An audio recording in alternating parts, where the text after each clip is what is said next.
L'Église moderne recherche ardemment l'efficacité, des méthodes éprouvées pour des réponses immédiates à ses prières, pour une croissance numérique et une pertinence culturelle, mais trop souvent, elle ne récolte qu'une aridité spirituelle profonde, une superficialité alarmante et le jugement silencieux d'un Dieu patient. Le cœur du problème réside dans la compréhension déformée de ce qu'est la prière, une distorsion qui réduit ce dialogue sacré à une simple formule ou à une transaction. L'apologétique classique, celle qui s'enracine dans les écrits d'un Agostinho ou d'un J.C. Ryle, avertit avec une solennité prophétique: la prière n'est pas un levier pour manipuler le divin, ni une performance pour impressionner les hommes, mais le cri authentique, le soupir inarticulé, la conversation intime d'un enfant légitime s'adressant à son Père souverain. Cette quête effrénée de résultats visibles, de bénédictions tangibles et de miracles instantanés a transformé la prière en un outil utilitariste, dépouillant le cœur de l'adoration et de la soumission. Nous avons échangé la communion profonde contre une liste de courses spirituelles, la dépendance radicale contre une auto-assistance déguisée en spiritualité.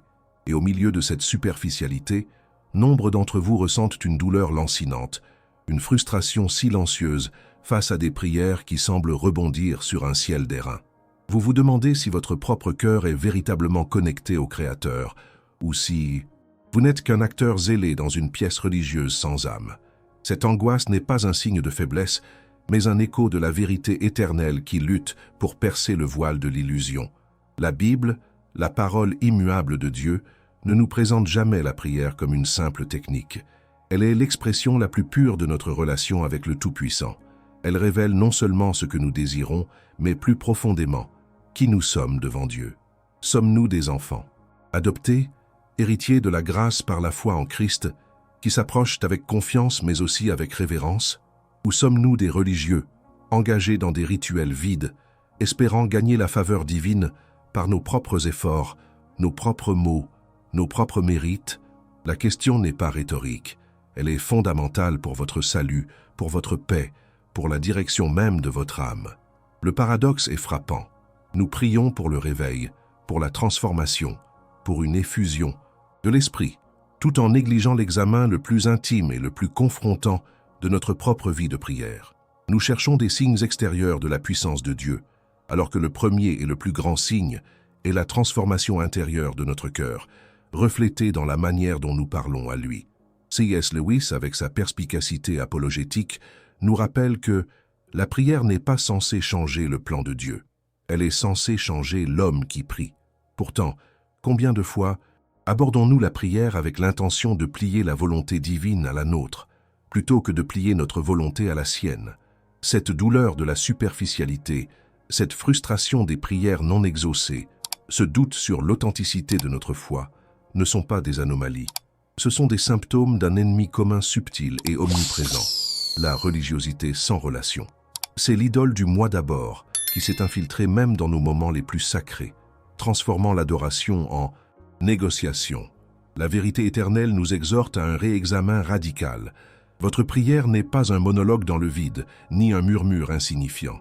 Elle est un miroir spirituel, reflétant la profondeur ou la superficialité de votre marche avec Dieu. Elle révèle si votre âme est véritablement sous la grâce souveraine ou encore asservie aux chaînes de l'auto-justification et de la performance. La prière révèle la nature de votre dépendance. Est-elle une dépendance joyeuse et enfantine envers un Père qui pourvoit, ou une dépendance anxieuse envers un Dieu qui doit être apaisé? Agostinho, dans ses Confessions, a magnifiquement articulé la soif de l'âme humaine pour Dieu, reconnaissant que notre cœur est inquiet tant qu'il ne se repose en lui. Cette reconnaissance n'est pas une simple affirmation intellectuelle, mais le point de départ d'une prière authentique, une prière qui confesse l'insuffisance du moi et la suffisance de Christ. Alors, je vous confronte aujourd'hui avec cette question essentielle. En ce moment même, à l'instant où ces mots résonnent en vous, ressentez-vous la tension entre la prière que vous offrez et la vie que vous menez? Ce malaise, ce vide parfois perceptible, n'est-il pas le murmure de votre conscience, le Saint-Esprit lui-même vous invitant à creuser plus profondément, à sonder l'abîme de votre propre cœur et la nature de votre relation avec Dieu? La neutralité n'est pas une option. Il est temps de choisir un camp. Êtes-vous prêt à examiner ce miroir de la prière, et à laisser la vérité exposer ce qu'il révèle? Ou continuerez-vous à vous voiler la face devant la superficialité que vous ressentez? Il est temps de laisser un mot, une phrase, une pensée dans les commentaires. Quel est le véritable cri de votre âme en ce moment? Répondez maintenant. Le paradoxe de la prière religieuse, pourquoi tant de personnes qui s'engagent dans des prières ferventes ou rituelles manquent-elles de la paix et de la profondeur de la véritable communion divine? L'une des douleurs les plus profondes que nous observons dans le christianisme moderne est le paradoxe de la prière religieuse. Il y a des millions d'individus qui se considèrent comme chrétiens, qui prient assidûment, qui suivent des rituels de prière précis, qui utilisent des formules bien rodées et des langages pieux, mais dont la vie spirituelle reste étrangement aride. Ils récitent des prières, participent à des chaînes de prière, même crient à Dieu avec passion, et, pourtant, une paix insaisissable les échappe, une véritable intimité avec le Créateur reste hors de portée. Leurs âmes sont troublées, leurs cœurs sont agités, et la joie ineffable de la présence divine est une étrangeté. Pourquoi cette déconnexion radicale entre l'acte de prier et le fruit de la prière, entre l'apparence de la dévotion et la réalité de la communion? Ce n'est pas une question superficielle, c'est un symptôme de notre ennemi commun, la religiosité sans le Christ, qui a réduit la prière à une simple performance ou à un moyen d'obtenir ce que nous voulons, plutôt qu'à une fin en soi, la gloire de Dieu et notre propre sanctification. La prière est devenue un instrument, non une relation. Le diagnostic de la religiosité vide. Comment la prière, loin d'être un acte neutre, expose la nature de notre relation avec Dieu, révélant si nous nous approchons comme des enfants adoptés ou comme des suppliants intéressés. Les grands réformateurs et puritains l'ont compris. La prière est le thermomètre de l'âme, le baromètre de la foi. Charles Spurgeon, dans sa sagesse pastorale, affirmait que la prière n'est pas une manière de faire plier la volonté de Dieu, mais un moyen pour nous de nous plier à la sienne. Le diagnostic est clair et sans équivoque. Si notre prière est centrée sur nos désirs, nos besoins matériels, nos conforts personnels, sans une soumission préalable et joyeuse à la volonté souveraine de Dieu, elle révèle moins la foi d'un enfant que l'exigence d'un client.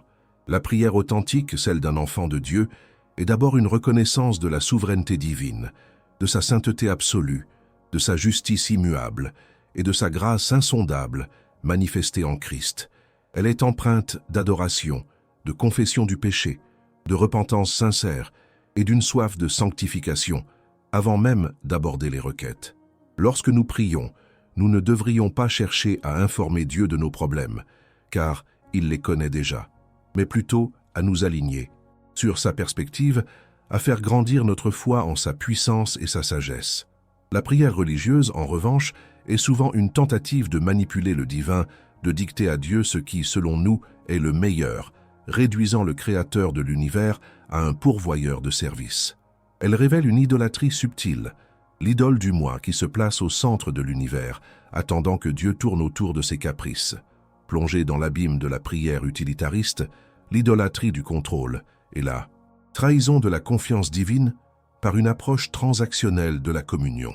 Lorsque nous abordons la prière avec une mentalité utilitariste, nous plongeons dans un abîme de tromperie spirituelle. C'est l'idolâtrie du contrôle, déguisée en spiritualité. Nous voulons que Dieu agisse selon nos termes, dans notre temps, pour nos bénéfices.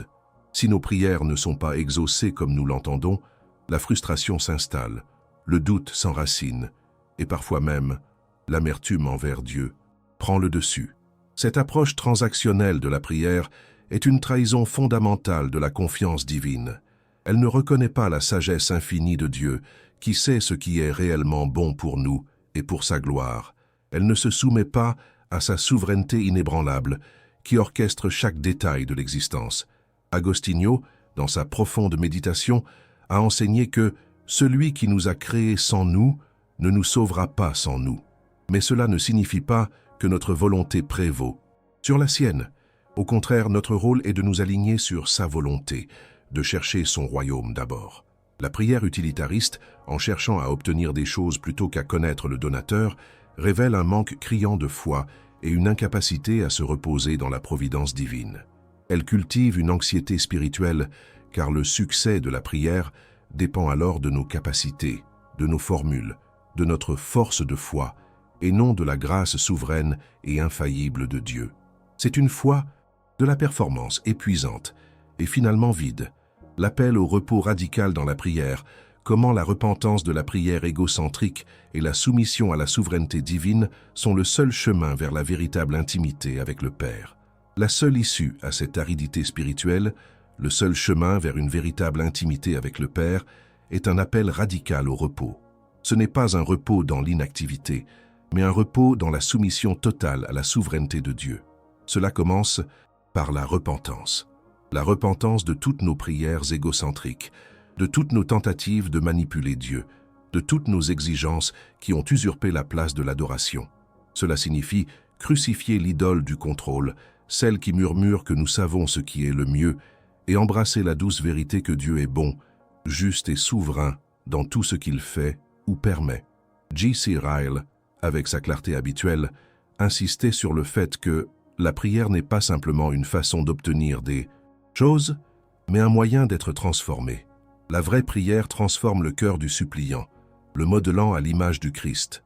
Ce repos radical est un acte de foi profond, où nous déposons nos fardeaux, nos peurs, nos désirs les plus chers aux pieds du Père, en lui faisant confiance non seulement pour les exaucer, mais aussi pour les exaucer comme il le juge bon, quand il le juge bon, et pour sa gloire. C'est reconnaître que la meilleure réponse à nos prières n'est pas toujours « oui », mais parfois « attends » ou « non », car sa sagesse dépasse infiniment la nôtre. C'est dans cette soumission, dans cette dépendance enfantine, que la paix qui surpasse toute intelligence commence à inonder notre âme, libérant la prière de ses chaînes religieuses et la transformant en une joyeuse conversation avec le Père éternel. C'est le chemin du véritable enfant, non du simple religieux.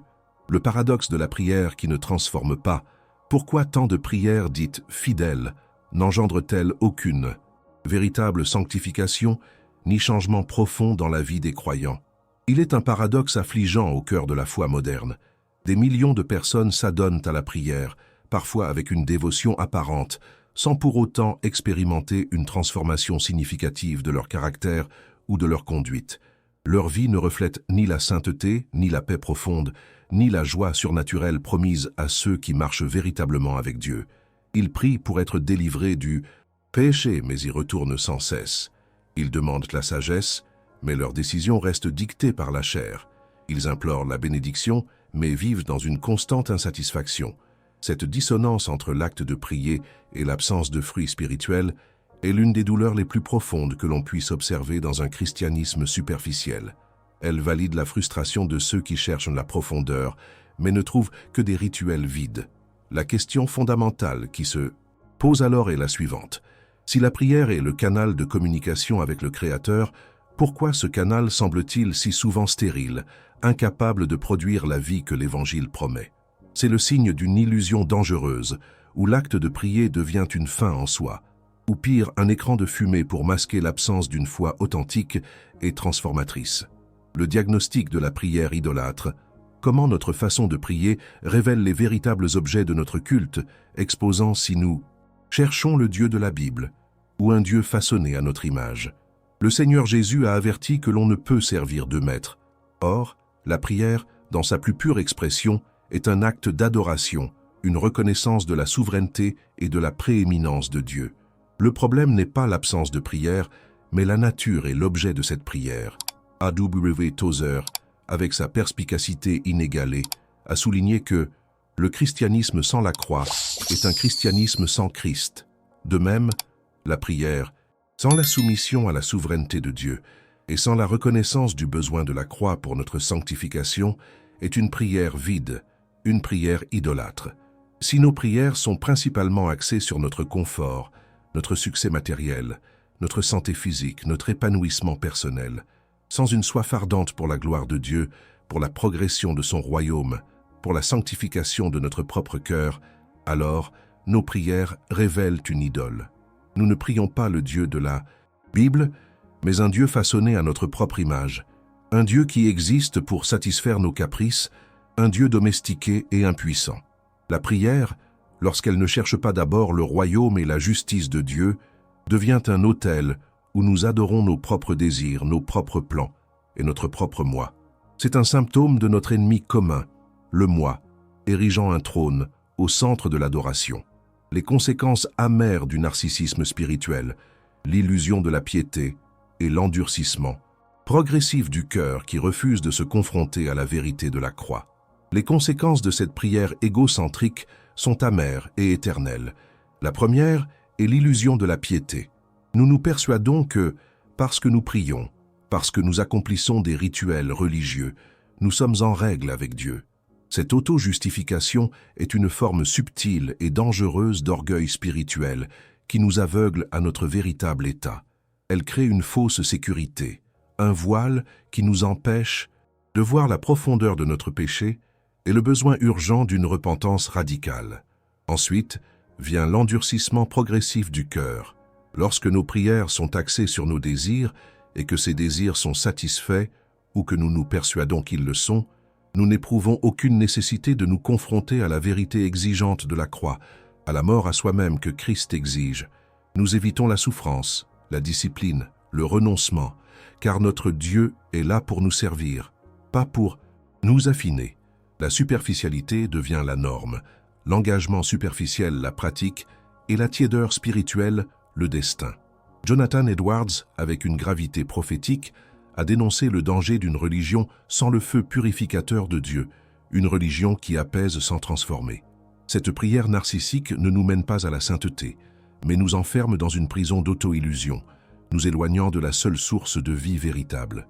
Est-ce là le chemin que vous souhaitez emprunter? Est-ce le prix que vous êtes prêt à payer pour la commodité de ne pas affronter la vérité éternelle? L'appel au silence sacré. Comment la véritable prière commence par l'écoute et l'abandon, invitant le Saint-Esprit à exposer nos idoles et à réorienter nos cœurs vers la gloire de Dieu. Le chemin de la restauration, de la véritable sanctification, passe par un appel radical au silence sacré. Ce n'est pas le silence de l'inaction, mais le silence de l'écoute profonde. La prière, avant d'être une série de requêtes, est un acte d'abandon. C'est dans ce silence que nous invitons le Saint-Esprit à sonder les profondeurs de notre cœur, à exposer les idoles cachées, à révéler les motivations impures qui sous-tendent nos prières. C'est là que nous commençons à comprendre que la prière n'est pas tant pour changer Dieu que pour nous changer nous-mêmes. C.S. Lewis l'a magnifiquement exprimé. La prière n'ajoute rien à la perfection de Dieu, mais elle ajoute à la perfection de l'homme. Cet abandon exige que nous renoncions à notre propre sagesse, à nos propres plans, à notre propre chronologie. Il exige que nous cherchions d'abord la gloire de Dieu, même si cela signifie le renoncement à nos propres désirs. Il s'agit de dire, comme Jésus dans Gethsémanée, « Non pas ma volonté, mais la tienne ». C'est dans cette soumission radicale que le Saint-Esprit peut réorienter nos cœurs, aligner nos désirs sur ceux de Dieu et nous enseigner à prier non pas comme des religieux cherchant à obtenir, mais comme des enfants aimés cherchant à honorer et à glorifier leur Père céleste. C'est dans cet espace de renoncement que la véritable transformation commence, que la prière devient un souffle de vie, et non un simple écho. Le silence sacré est la porte vers une prière qui sanctifie. Pour vous qui avez écouté jusqu'ici, qui ressentez le poids de ces vérités, je vous lance un défi direct et sans détour. Ce n'est pas le moment de l'indifférence. Laisser un j'aime ou un commentaire n'est pas un acte insignifiant. C'est un acte public de courage, une affirmation de votre position dans cette guerre spirituelle contre la superficialité. Votre inaction, maintenant, est un vote silencieux pour le statu quo, pour la complaisance. Votre « j'aime » ou votre commentaire n'est pas pour moi, mais pour affirmer votre soif de vérité profonde face à un monde qui vous pousse au compromis. Osez-vous affirmer que la prière est plus que de simples mots? Laissez votre marque. C'est un acte de courage, pas une simple réaction. Le paradoxe de la prière sans sacrifice, pourquoi la prière qui évite la douleur et le renoncement est-elle incapable de produire la profondeur de la communion que l'on trouve chez les géants de la foi? Nous sommes entourés d'une culture chrétienne qui prône un évangile du confort, un évangile où la prière est souvent présentée comme une voie rapide vers la bénédiction matérielle et l'absence de souffrance. Le paradoxe est cruel. La prière est célébrée. Mais le sacrifice, le renoncement, la mort à soi-même, ces piliers de la foi biblique sont habilement évités. On nous encourage à prier pour la guérison, la prospérité, le succès, mais rarement pour la patience dans l'adversité, la joie dans la persécution ou la sanctification à travers l'épreuve. Cette prière qui refuse la croix, qui cherche à contourner la douleur et le prix du discipulat, reste superficielle et incapable de produire la profondeur de communion que l'on observe chez les géants de la foi, des hommes et des femmes qui ont embrassé la souffrance comme un moyen divin de se rapprocher de leur Sauveur. Pourquoi une telle dissonance? Pourquoi la prière moderne est-elle si souvent une quête d'évasion plutôt qu'une quête de transformation? La réponse réside dans notre ennemi commun, un évangile édulcoré, une théologie de la facilité qui a dépouillé la croix de son pouvoir et la prière de sa substance radicale. Le diagnostic du manque de la croix dans la prière, comment l'absence de repentance et de soumission radicale révèle une foi qui n'a pas encore rencontré la pleine signification de l'expiation. Le diagnostic est implacable et sans appel. Une prière qui évite le renoncement est une prière qui n'a pas encore pleinement rencontré la croix de Christ. L'apôtre Paul nous a clairement enseigné que nous sommes appelés à crucifier la chair avec ses passions et ses désirs. Si notre prière ne contient pas un élément de repentance profonde pour nos péchés, un désir ardent de mortifier la chair, une soumission radicale à la volonté souveraine de Dieu, même lorsque celle-ci est douloureuse, alors elle ne reflète pas le cœur de l'Évangile. La croix n'est pas seulement le moyen de notre justification, elle est aussi le modèle de notre sanctification. Charles Spurgeon, dont les sermons percutaient l'âme, a martelé que le péché ne sera pas abandonné tant qu'il ne sera pas haï. Et cette haine du péché se manifeste puissamment dans une prière qui ne cherche pas à nous préserver du repentir, mais à nous y plonger. L'absence de la croix dans la prière révèle une foi qui ne comprend pas la profondeur de l'expiation, qui ne saisit pas que le salut est aussi un appel à la sainteté, un appel à être transformé à l'image de Christ, et non à rester figé dans notre complaisance spirituelle. Cette prière est un témoignage silencieux d'un cœur qui, malgré les mots, n'a pas encore pleinement capitulé devant la majesté et la sainteté de Dieu. Plongé dans les conséquences de la prière confortable, l'atrophie spirituelle, l'incapacité à endurer l'épreuve et la trahison du témoignage évangélique. Les conséquences de s'adonner à une prière confortable sont dévastatrices. La première et la plus grave est l'atrophie spirituelle. Sans la confrontation avec nos péchés, sans la lutte pour la sainteté, sans l'embrassement de la discipline divine, notre âme s'affaiblit. La foi devient molle, incapable de résister aux assauts du monde, de la chair et du diable. Nous perdons la capacité d'endurer l'épreuve, car nos muscles spirituels n'ont jamais été exercés dans le creuset de la souffrance et de la persévérance. Lorsque la tempête arrive, nous sommes emportés, car nos racines ne sont pas profondes. Plus grave encore est la trahison du témoignage évangélique. Le monde observe, et s'il voit un chrétien qui prie mais vit sans distinction, qui parle de Dieu mais se conduit comme s'il n'existait pas de réalité éternelle, alors le nom de Dieu est blasphémé à cause de nous. C.S. Lewis nous a interpellés sur le fait que la religion confortable n'est pas le christianisme. Elle ne change rien, elle ne défie rien, elle ne sacrifie rien. Elle n'est rien d'autre qu'une illusion réconfortante qui mène à la destruction. Cette prière confortable est le masque d'une foi stérile, une foi qui n'ose pas demander à Dieu de nous briser pour nous reconstruire, qui n'ose pas lui demander de nous dépouiller pour mieux nous vêtir de Christ. L'appel au vrai altar, comment la repentance radicale, la soumission à la parole, la renonciation à soi et l'embrassement de la croix sont la seule solution biblique pour une prière qui transforme l'âme. La solution n'est pas une astuce ou une formule magique. C'est un appel urgent et radical au véritable autel, un appel à une prière radicalement transformée. Cela commence par une repentance profonde et sincère pour toutes nos prières égocentriques, toutes nos tentatives de contourner la volonté de Dieu, toutes nos résistances à la sanctification. Ensuite, c'est une soumission inconditionnelle à la parole de Dieu, faisant de l'Écriture la norme et le guide de toutes nos requêtes, de toutes nos adorations. Nos prières doivent être saturées de la parole, modelées par la volonté révélée de Dieu, et non par nos émotions fluctuantes ou nos désirs éphémères. Cela implique une renonciation délibérée à soi-même, à nos propres ambitions, à notre propre confort, à notre propre sagesse, pour embrasser la vie de discipulat radical que Christ nous a appelés à vivre. Il s'agit d'une acceptation joyeuse de la croix, non seulement comme moyen de salut, mais comme voie de sanctification. J.C. Ryle a puissamment déclaré « Nous avons besoin de davantage de prières de Gethsémané ». Une prière qui, malgré l'angoisse et la souffrance, déclare avec une foi inébranlable « Non pas ma volonté, mais la tienne soit faite ». C'est dans ce dénudement de soi, dans cette dépendance absolue envers Dieu que la prière retrouve sa puissance transformative, façonnant notre âme à l'image du Christ et nous préparant à la gloire éternelle. C'est le chemin du vrai enfant de Dieu, un chemin de transformation, de sainteté et de communion authentique avec le Père.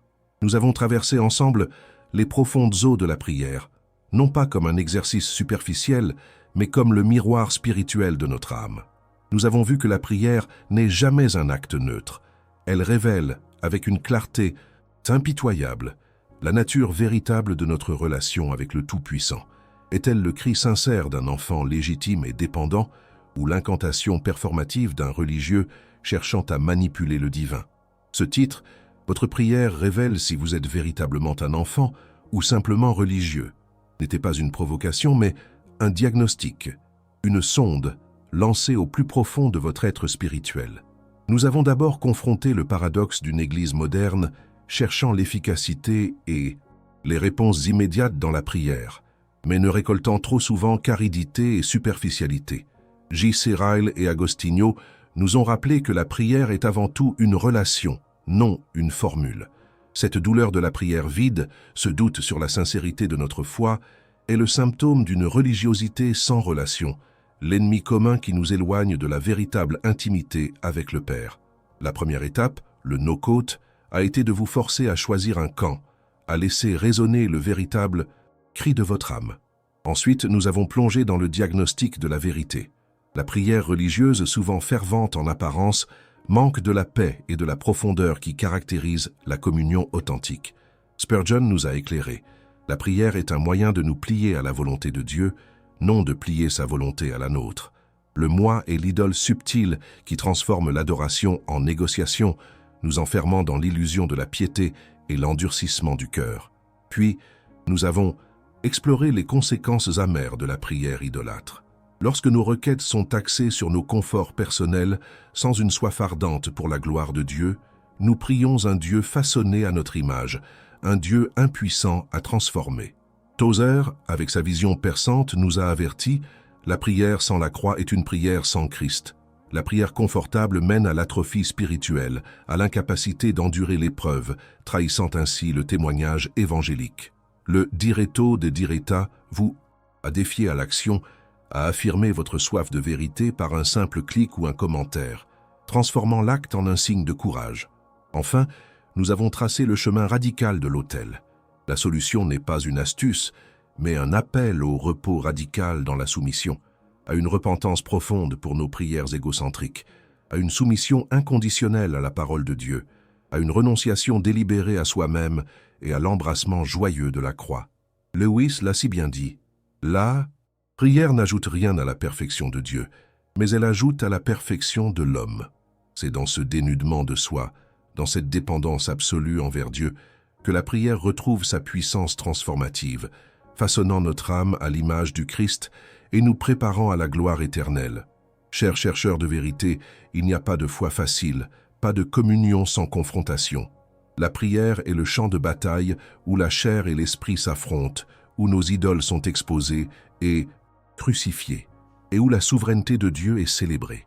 Votre prière est-elle le souffle de vie d'un enfant ou le rituel vide d'un religieux? C'est une question éternelle qui résonne avec la gravité de votre destinée.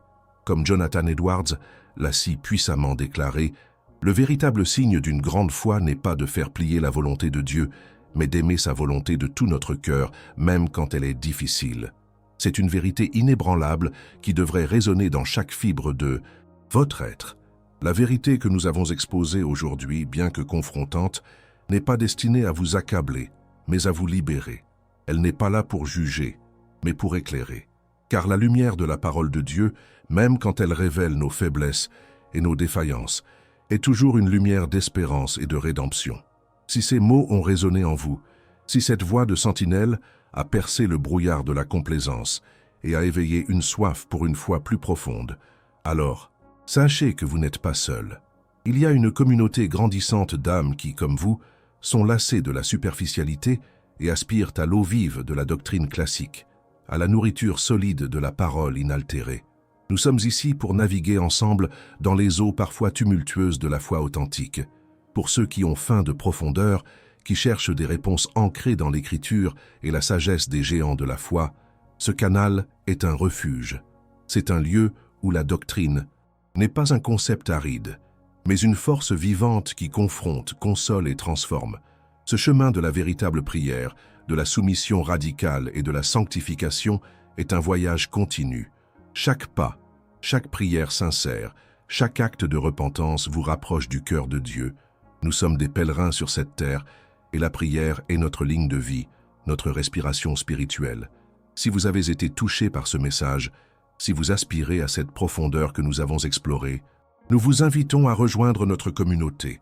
Abonnez-vous à notre chaîne pour ne manquer aucune de ces explorations théologiques qui cherchent à élever Christ et à affermir votre foi. Activez la cloche des notifications pour que la voix de la vérité éternelle continue de résonner dans votre vie.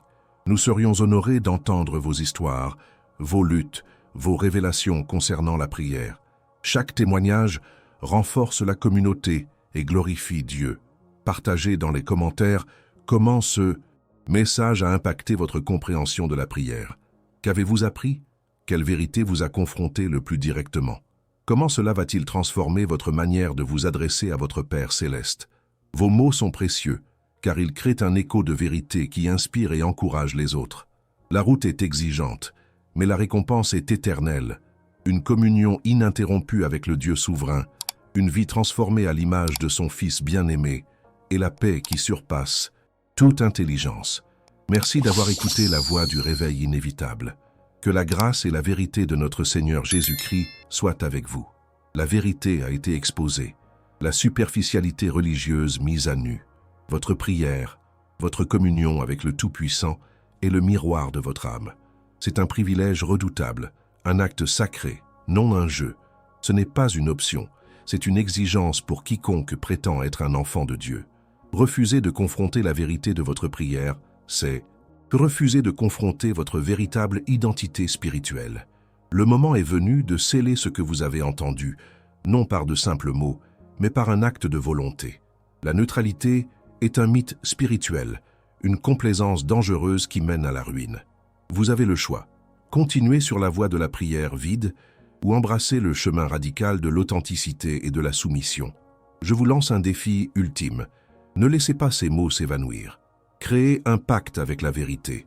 Laissez un commentaire non comme une simple réaction, mais comme un serment.